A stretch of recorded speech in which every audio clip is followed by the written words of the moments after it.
Hi everyone, I'm Mick Moninghoff, joined by Hockey Hall of Famer Brad Park, and glad you could join us on CN8. Brad, Hartford playing great in their home building here with only just one loss this season, and Utah's a team that's really turning things around.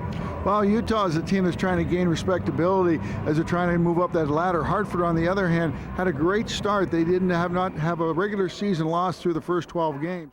Power play is over, but still the pressure kept on. Cox will keep it in, throws it off the board, it deflected right in front. Finally, the puck is cleared to the neutral zone. And now here's Paul Healy's shot. And that long rebound goes to the far corner. Smith has given up a couple of rebounds here, but there's been no one in front to help things along for the Wolfpack. Now this puck shot the length of the ice is LaBarbera. Gets it ahead quickly, and this play is onside. Weissman breaks into the backhand shot, score! It starts from one end to the other, and Chad Weissman has his 7th goal of the year. The Wolfpack back in the game and now trail it by a score of 2-1. Live from the Giants Center in Hershey, Pennsylvania, it's the AHL on CN8. Tonight, the Philadelphia Phantoms look to continue their mastery over the Hershey Bears. And you gaze at the standings, you'll see that these two teams are some of the elite in the Eastern Conference. The Phantoms right now with 68 points, but the Bears are not far behind with 64. Hello again, everyone. I'm Mick Moninghoff, joined by Oris Kinderchuk. Glad you could join us for this AHL rivalry with the AHL on CN8.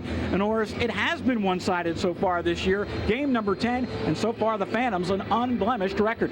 It's incredible. 9-0. Just think if Hershey had won 4 of those games, they could be leading. Philadelphia touches up, and a penalty's coming up. I don't know, this penalty almost looked like the noise made the call. He kind of just put his head back into the glass. Roughing call on Mark Murphy. So here's an opportunity for Hershey right now to get that goal. Let's listen to this.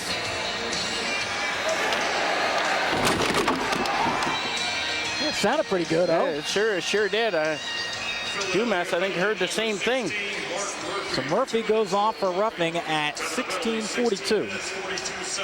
Power play opportunity for the Hershey Bears. This year, Hershey 7th in the league on the power play. Martin Linka out there, but it's going to be Steve Brulé to take the draw against B.J. Abel, and Abel not able to control it. Trepanier has it. Trepanier with Eric Herron. Herron plays the point very often on the power play, and he'll bring it up the ice right now with Brulé. Herron tries the left wing, shoots it in behind Neil Little. Shane Willis back to Trepanier, crosses for Perrin, looks for Brulé, who spins away from a hit, controls the puck along the far wall, dumps it in the corner. Out top, Trepanier takes a shot, scores! Right back to the point. Pascal Trepanier, his 3rd power play goal of the year, and goal number 8 for the defenseman, who has the 2nd most shots for a defenseman. He's not shy about putting it on the cage, and it's 1-0 Hershey on a power play. Take a look right here. Brulé gets it in the corner. All he does is wrist it. Trepanier high, looked like over the stick side. Comes right back out, no big slap shot, just wrists it, gets it through. Neil Little looked like he was screened there. Good shot by Trepanier to give the Hershey Bears a goal, finally. Hershey had been shut out the last 3 times playing against Philadelphia. For Trepanier, his 8th of the year, and it comes on a power play. So Worcester gets the power play opportunity as Fatorik goes off. And here comes Blumack, broken up at the line. Sena trying to get it ahead. Schmidt intercepts. He will dump it in. Smithson gives chase. Smithson, a little forecheck action with Schmidt. Slowing it down. 1:35 left. Worcester 0 for 2 on power plays tonight with just 2 shots. But Sena comes across the line and backhands it in. It's picked up defensively. Cleared but not out. Right along the near wall. Blumack keeps it in. Koivisto gets it across, and here's a shot from the point and held onto by Chouinard. Well, we talked about Worcester playing so well, and Don Granato says that his team just has really picked it up playing away from home.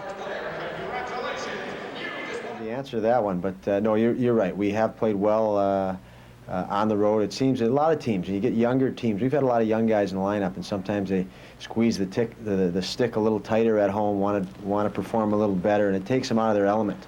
You've got to get out there, and this game's a fast-paced game. You've got to play on instinct. I think at times we haven't done that well enough at home, but you go in somebody else's environment, you've got to be ready to play and play hard. And we've benefited from that much more than we have at home this season. Here's a giveaway as Schmidt comes in, and we're going to get a penalty as Schmidt was caught from behind, and the point to center ice. Going to get the penalty shot or not? Well, it looks like they are. They're taking the puck right to the center ice. The reason is that Schmidt did not get a shot off as Kovisto put the grab on him, pulled him off the puck, and the referee Dan O'Rourke calls it. Here's Kovisto, watch him come over, and no shot, down he goes. And Schmidt doing a great job of picking the cross-ice pass off from Kovisto that gave him the breakaway. Kovisto did a nice job of catching up, but when he took him off the puck, it warranted a penalty shot. So here we go, Chris Schmidt, who does not have a goal this year on the penalty shot. Comes on in, right down the slot, takes a shot, scores! Oh, we got a tie game at 3! A guy in Chris Schmidt who gets his first goal of the year on a penalty shot, beating Davis, who starts tonight with a 2.16 goals against average. The odds weren't in his favor, but he got it done. Well, Chris Schmidt has not been in the lineup most of the year. With Philadelphia, the power play opportunity for the next 128. Jones not able to get things started for the Phantoms. Now goes back and picks up the puck. He'll carry it in.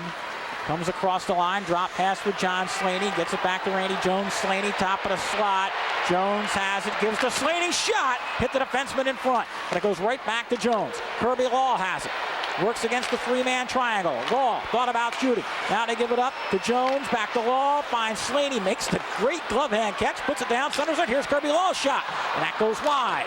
Milwaukee tries to clear. It is not out of the zone. Kept in by Kirby Law. Clausen doesn't have a stick either. Here's a shot. That whistles wide. 43 seconds left in this man advantage. Looks like a shooting gallery out there. This one goes wide as well. Now John Slaney will keep it in. Clausen still without a stick. Kirby Law gets it, a front shot, score! And the Phantoms win it in overtime. A perfect pass to John Slaney. Slaney lights the lamp. His 7th goal of the year from Kirby Law. Power play goal number 5 for John Slaney. And Philadelphia picks up a hard-fought 2 points in overtime with a win over Milwaukee by a score of 4-3. Wall has it here. Plays catch with Ruggiero, who closes. Gives to Potter. Back to Ruggiero. Top of the slot. Try to roll it in front. Deflected to Parsons. Now Wall. Back to Ruggiero. 1:15 left in the man advantage. To it right in front. Deflected wide. Potter right there. Notice King is taking up the space in front of the net. Now King goes behind. Throws it back to Wall. Wall to Ruggiero. Winds up. Lets it go. Score! May have been deflected in front, but it looks like the goal is going to go to Ruggiero. And it's 3-2, Team USA on the power play goal. And they get the goal from one of their leaders, one of their veterans, Angela Ruggiero. From the point, you have to wonder if she was screened there. It wasn't an incredibly powerful shot, but she gets it through the traffic, just through the post. You can see she got a piece of it and it just tagged off the post into the back of the net.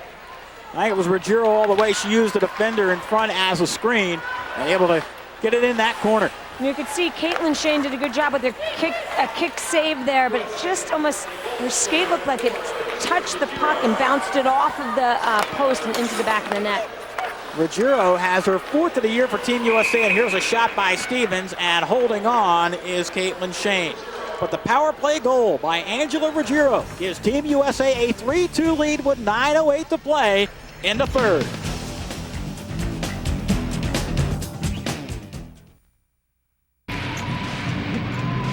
It's a cold, clear night in Manchester, New Hampshire, but in just a few moments things will heat up inside the Verizon Wireless Center. It's the AHL on CN8 as the Lowlock Monsters take on the Manchester Monarchs.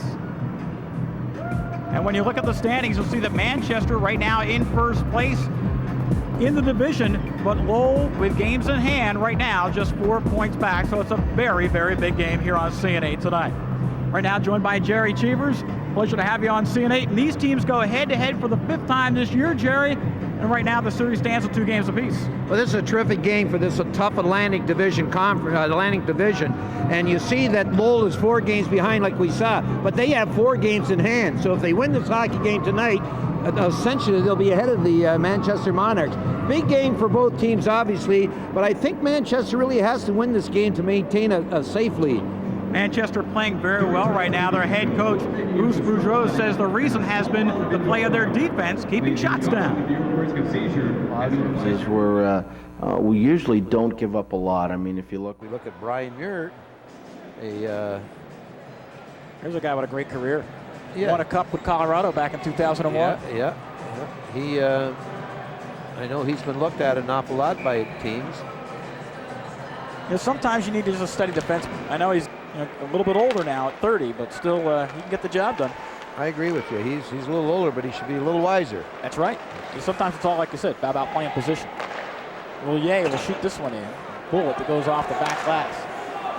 Noah Clark, the rookie, digging in the corner with Brad Fast. Fast and Clark each with 2 points tonight. There's a good matchup deep in the corner. Back to the point. Here's a drive by Muir. He scores! Went off the skate, I believe, in front. It looked like it changed direction, but from this angle, Brian Muir gets the goal. Well, this is a bonus for the Monarchs because this is basically their 4th line. Victoria Hayward, and let's see who centered that line. And we'll take a look at it.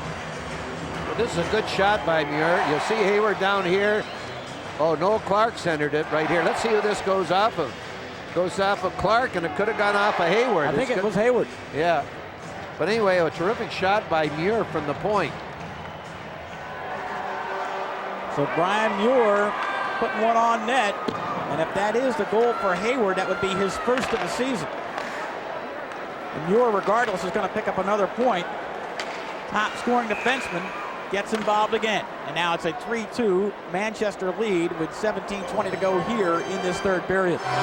You know, like we said in the 2nd intermission, Mick, that this is the way the Monarchs operate. They stay close and take over in the 3rd. Let's just see if this was tipped. We'll get a good shot. Here's the shot in slow-mo. There's Noah Clark up front. This is a double tip. I think it's... No, they're not going to... I thought this was tipped twice after he shot.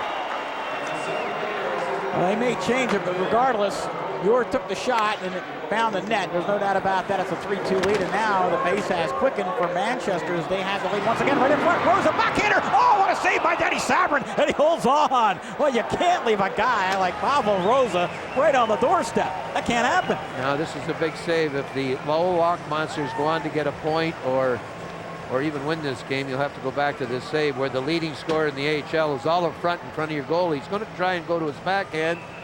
And not only did he go to his backhand, he got out of quite quickly. This is good reaction by Danny Sabrin to keep this game at 3-2. Right in front, a loose puck rolls in the slot. Finally corralled by Seeley, but the play's coming out. Bembridge tried to start out, broken up momentarily, and sent back the other way for Alan Rourke, who's been quiet tonight, a high-scoring defenseman. Hasn't got into the scoring column yet. Here's a giveaway. And now it is Clark. Gives up for LaHoo, takes a shot. Oh, and that goes off the blocker. Yannick LaHoo gunning for a goal to give Manchester a 2-goal lead. Right in front. Look out. Here's a shot. Score by Clark. And the rookie has his 3rd point